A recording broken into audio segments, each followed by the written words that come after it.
In this episode, we unpack the changing role of the B2B website. We explore how AI, search, and buyer behaviour are reshaping what modern websites now need to do.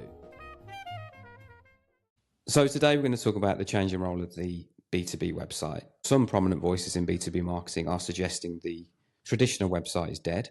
We're going to talk through the reasons why they're suggesting that. We're going to talk through why the role of the website is changing and what's causing that change and what's driving that change. And then we're going to talk in a bit more detail around what a really modern B2B website should look like. Mm-hmm.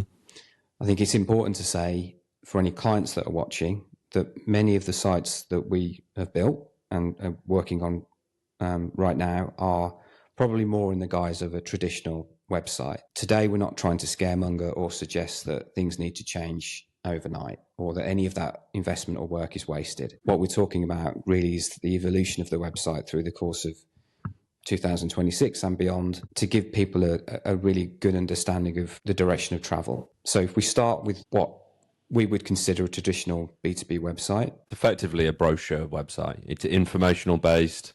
It's ensuring that your value proposition's represented, that the brand's represented, that you've got all the right pages and all the right words on a page, and limited interactivity, some basic form of ability for someone to get in contact with you, but nothing really there to enable the buyer, and limited levels of interactivity. That's effectively what we mean. Yeah. So it's a platform that you control the narrative on. It enables you to get your messaging across clearly and without any influence, outside influence. And we'll sort of touch on why that's important later. Certainly from a digital experience, this is the place that you're driving people to typically. And we don't think that should change. Back in the day when a lot of the new sort of social media platforms were a thing, and they were really advocating the opportunity for brands to use their platform to promote themselves. Platforms like LinkedIn and Facebook and so on.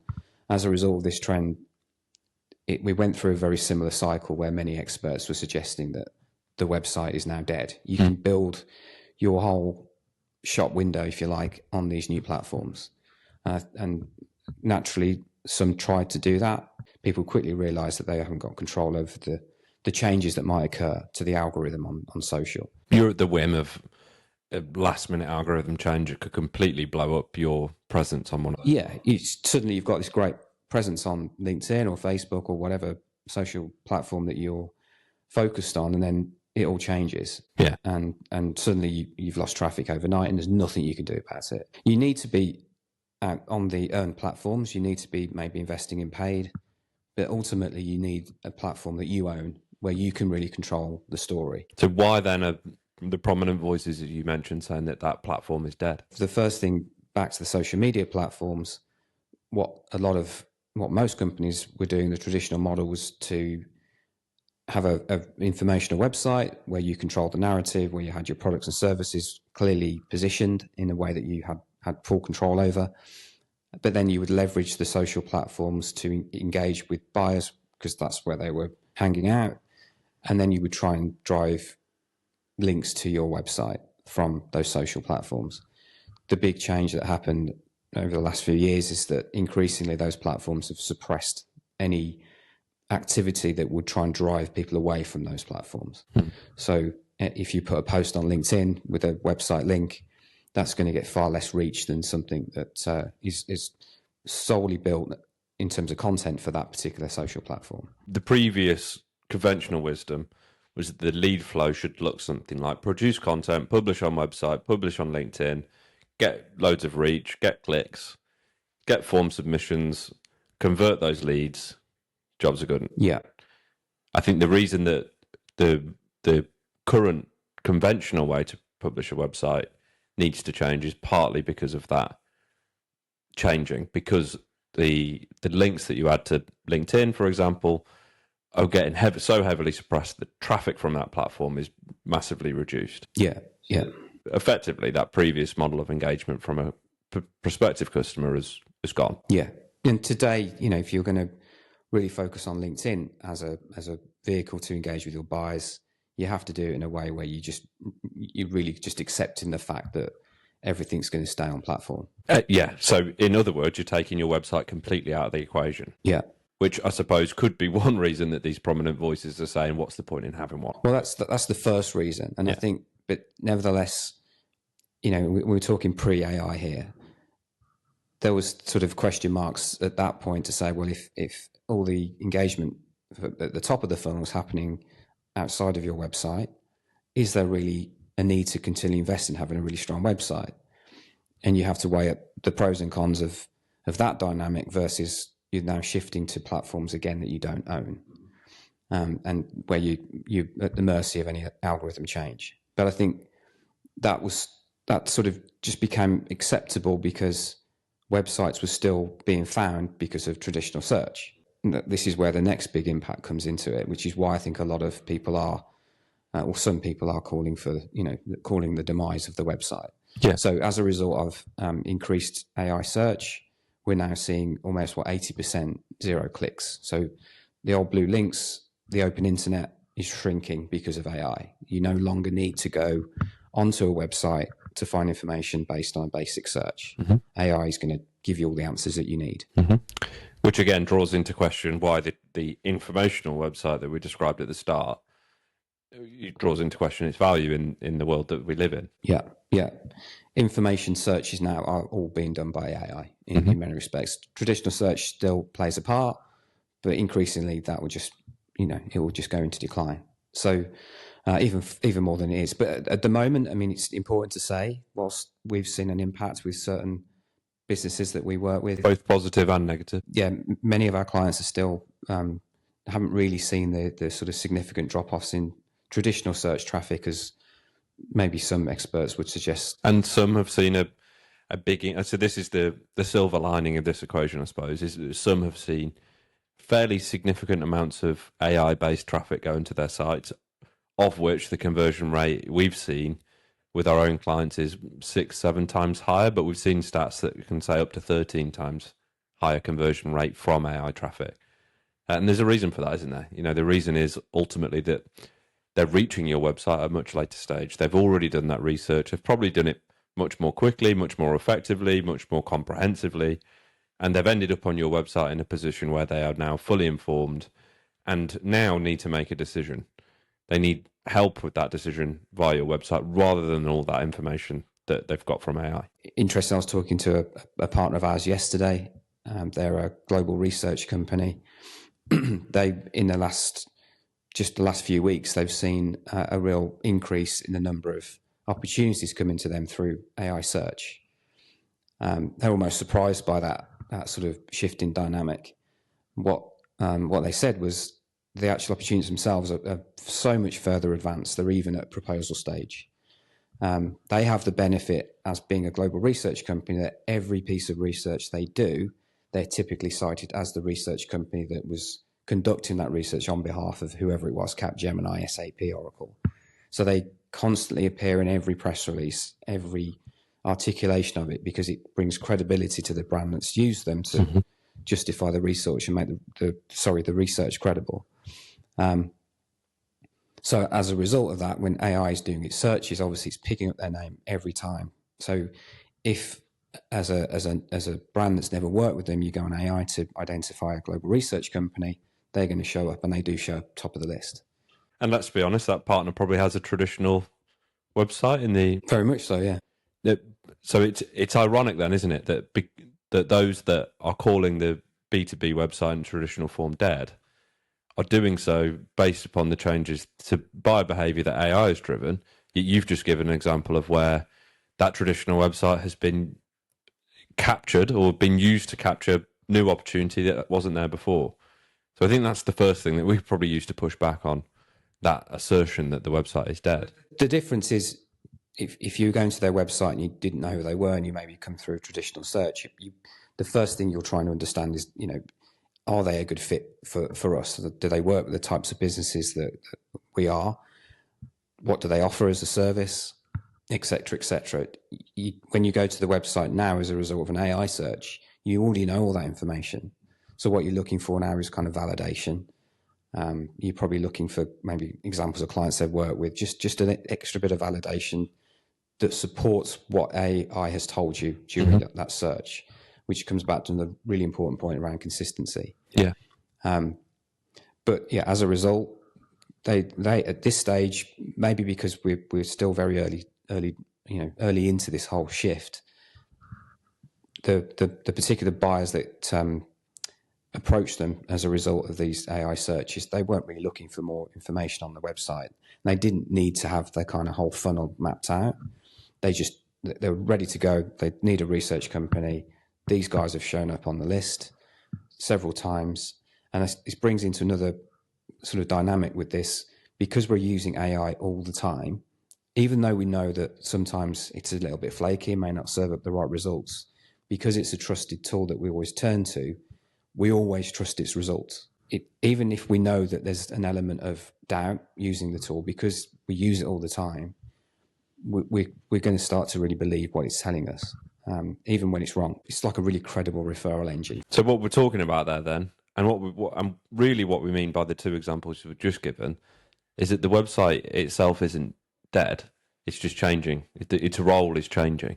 What you've just described is that because of AI, because people are no longer reliant on websites for information, or educational information at least, and they're arriving at that website in a much deeper stage of the buying journey, that the role is therefore not to inform and educate. The role is to enable them to take the next steps in that process. The role is to validate what they already believe based upon what they've been told by AI through various things. Their role is to be able to continue that journey on their own, which I think ties into the third thing that I think is worth talking about, which is the concept of the dark funnel, which actually came probably in the middle of those two things. The old playbook of sales teams and SDRs, the whole submit a form to download a guide, then get hammered for 2 weeks later by the SDRs. I think that has eroded a lot of trust. I think AI has eroded a lot of trust. So people are generally avoiding where they can that engagement with the salesperson. And nothing against salespeople. I just think that ultimately people are fatigued by that. So they're wanting to complete more of that process themselves.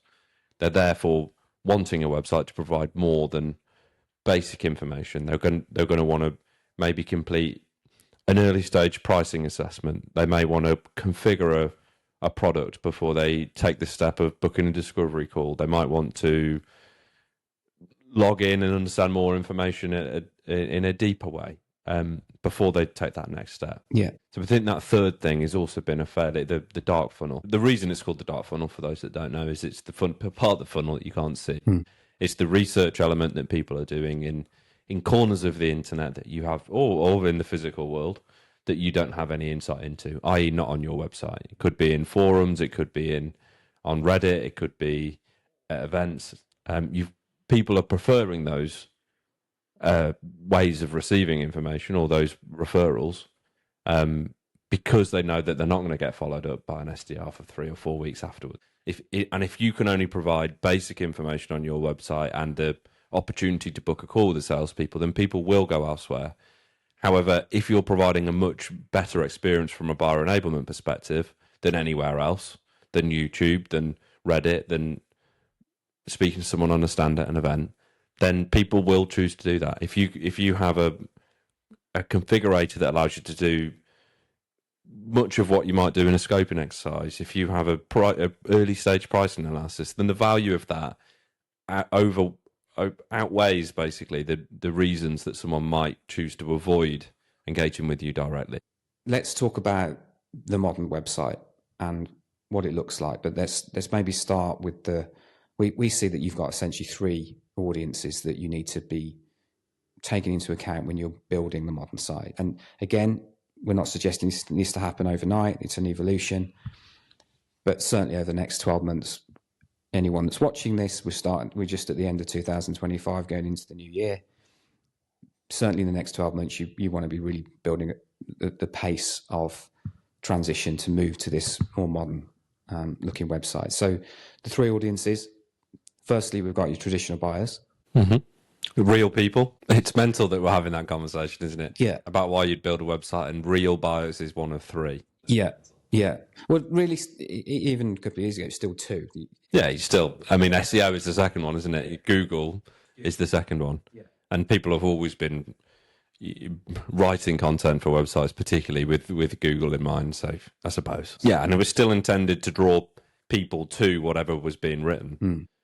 Obviously, the third persona is AI. AI agents, and there are again prominent voices out there saying you should write content and publish it on your website and optimize your website purely for the benefit of LLMs, which is a bit of a departure, I think, from even optimizing just for SEO. So those are the three audiences. How do you cater for those individually? Well, the obvious place to start is with the real people. The website is still going to be engaged with by real people. If it wasn't, then there would be limited need for it. And of course, that requires you to do what people have always done with websites, which is say the right things to the right people. And that means making sure the value proposition is properly represented. It means making sure the brand is properly represented. It means making sure that there's a good user experience on the website for the buyer. It means making sure that all the information that they require is available to them. And it means making sure that the appropriate mechanisms for them taking the next steps are all there. Is that much different from a traditional site? No, it isn't. But the traditional site is ultimately designed to provide that information to the user. The way that it's evolved is that the information that's required is different. At the end of the day, it's still latter stages of the buying process. Yeah, exactly.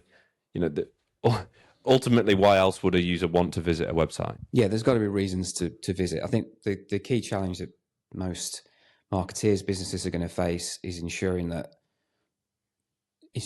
consistency. So whatever AI is telling people in their searches, when you arrive at the site, it's a really consistent experience. And that's going to be a real challenge for a lot of marketeers. It's quite easy to control the narrative and the positioning on your own website, but to do that in all of the areas that AI will be searching for and providing information based on your company to potential buyers, that's a lot harder to control.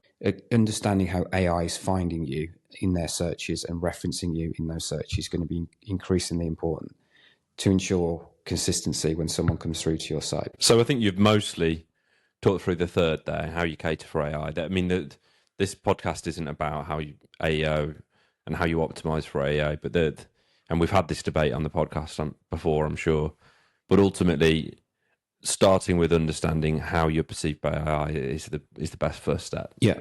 Through something like Xfunnel. Yeah. Then, in a similar sense to SEO, and I'll say similar because there are clearly some crossovers, but it is absolutely not the same thing. Optimizing your content for AEO, GEO is, of course, the logical next step. And we're not going to spend ages talking about how you optimize for SEO because there'll be people out there that know a lot more than that, a lot more about that than I do, but the same principles apply there. Yeah. I mean, you still have information about your products and services on your website.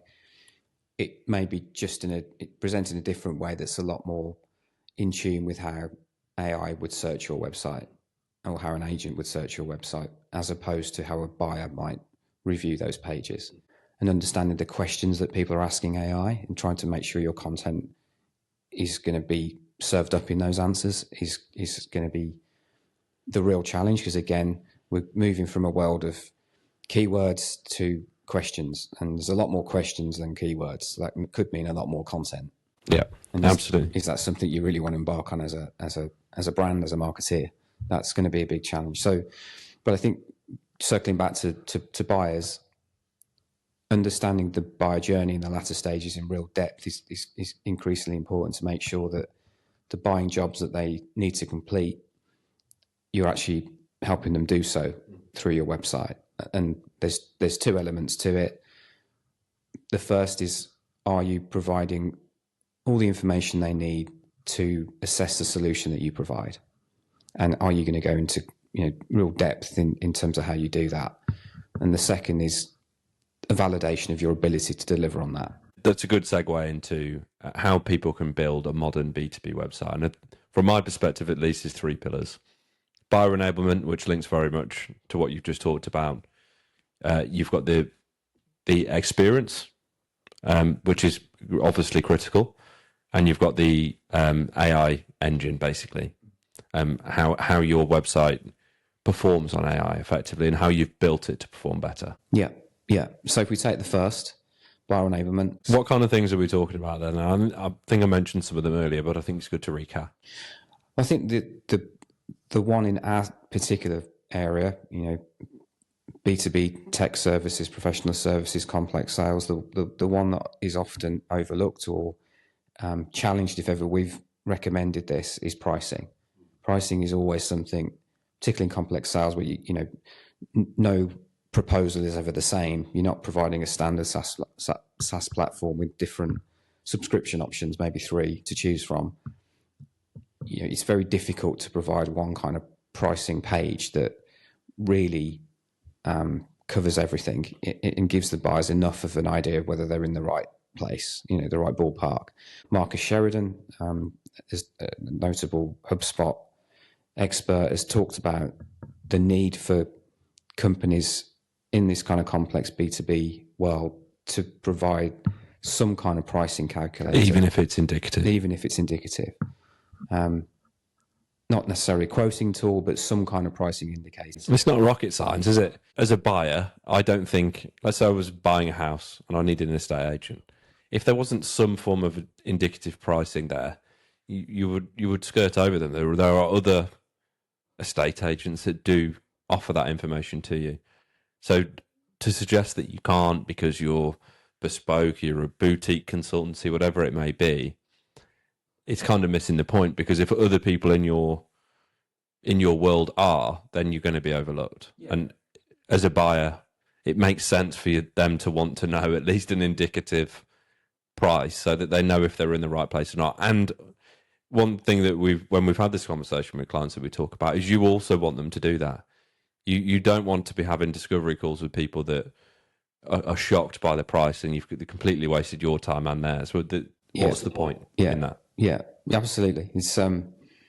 It's often pushed back on, isn't it? There's no way we can provide a standard price. Increasingly, your competitors will do. It has to play the role of a salesperson as much as possible. A salesperson would provide an indicative quote, even knowingly understanding that the buyer may be at the early stages. So, we had a request for the build of an app recently, and we know that the client isn't really going to be looking at this until maybe Q2 of next year, but they're looking to build a business case. They need some indicative idea of how much it might cost them, even if they're clear that when it comes to the crunch and we go through proposal phase, the cost may turn out to be different when we fully scoped the project. But if we're refusing to give them an indicative quote, they're just going to go to someone that can give it. Yeah, absolutely. And I've got an example of a very complex client that is doing that, and despite the complexity. So we're working on at the minute effectively an evaluation application, which takes loads of very complex data from various sources and spits out a recommended service effectively, or product, if you want to think of it that way. And it takes in vast amounts of really detailed information, type of environment it might be worked in, the slopes that are in that environment, the weather, the conditions of that environment, who's using it, what it's being used for, lots of detailed information. They're building that out so that ultimately their customers can go and fill all of that information out, generate themselves a quote, sign it, complete it, for something which is extremely complex. And I suppose I use that example as an example of the fact that you can, I suppose, sit there and say yours is far too complex. You couldn't possibly do that. But others could be as complex as that. Exactly. Yeah, absolutely. Others are doing that, and they're going to ultimately undercut you with their experience, I suppose, if you want to think of it that way, by doing so. So I think it's too easy to say no, we couldn't possibly. It's a maturity thing. Going back to that client, that they've gone through several projects and built applications and experiences on their website that have proven to work and be successful in engaging buyers and accelerate the sales process. And that's why they're taking the next step to go even further. So this stuff does work, and increasingly more and more people will adopt it. I think going back to making sure that your website plays a role of a salesperson, I think increasingly, your conversational agents that sit on the site will be there to answer questions. You get an AI to, again, play that kind of maybe even objection handle some of the inquiries that come in. So again, people will probably want to do that because at least they're getting their answers and they haven't had to sit through a discovery call to get them. Yeah, and I suppose we're starting to bleed into the experience part of the equation now as well, because a lot of the tools that we've talked about there are also part of providing that experience. You talk about AI agents, etc.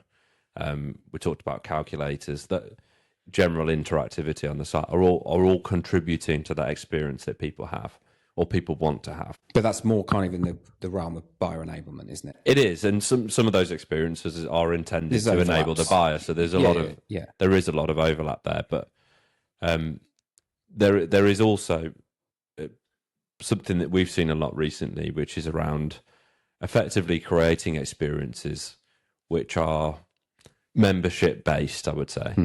That allow people to save progress and log in and return and generate, and that is effectively an experience which creates an output. I think that's the best way to think of it. It's not just a case of your website providing static information, people making a note of that and going away and maybe submitting a form. The website experience going forward should produce output on its own. It should become more application-like in the fact that you can generate your own value in the sales process through the website independently. An example might be a report from an online audit that you could do in a fairly basic fashion. It could be a pricing calculation. It could be a quote, even like the example I gave. The experience shouldn't be static and informational. It should be output driven, which is what I mean by the membership kind of login approach that means people can save progress, etc. Yeah, and again, McKinsey just recently released a report that was based on a survey of, I think, 350 CMOs from across Europe, and the main finding was the number one priority for CMOs is to focus on developing brand. And McKinsey's recommendation is to do that, it needs to be a two-way interactive process, because that's really where you'll get true authenticity. And part of that is how do you create that interactivity on your website? You've got to give people reasons to come to the site. It used to be, we go to your site because we're on the open web. There's no way to get answers quickly. You create a lot of useful guides and resources and webinars, and we can get rich insights from that educational material. That world, as we've talked about, is increasingly they're getting that information from elsewhere. So what are the other reasons people will come? Exactly. And it has to be output, because otherwise your website is clearly only there for a communication channel. If that information has already been captured and delivered to the user through AI, then you're effectively cutting out the whole of the middle of that journey, because you're just you may as well just have a website with a form on it. Yeah. So that's the way that it needs to evolve. It needs to evolve to provide output, which, as we've talked about at length already, covers that middle to bottom part of the funnel, that decision phase of the funnel. Yes, and a good example of the sort of experience content that is outside of the buyer enablement sphere is something like an in-depth research survey that we do see increasingly. As though you might get the answers from AI and the findings from the report be presented in a sort of very basic visualization summary through whatever interface you're using, GPT or Claude or Perplexity, whatever it is.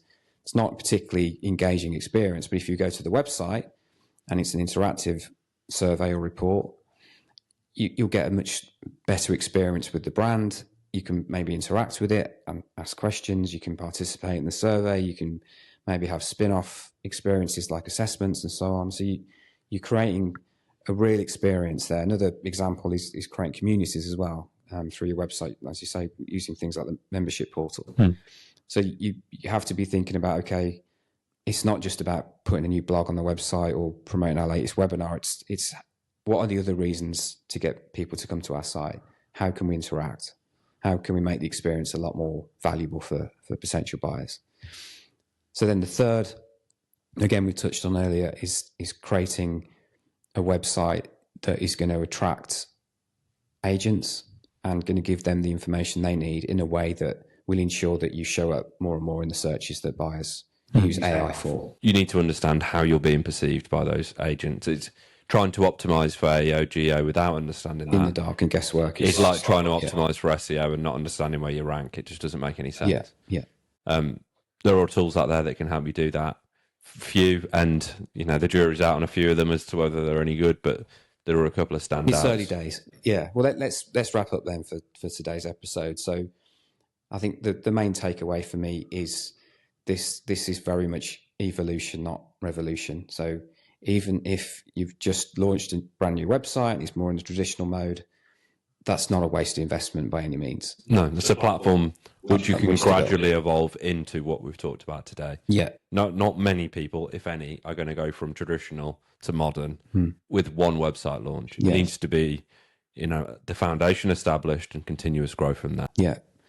I think the other thing is, if you are seeing on LinkedIn or through other means, the website is dead nonsense, then rest assured that for years and years and years in the technology industry, or even just generally marketing, things have been called out for being dead. Email was dead. Social was dead. SEO is...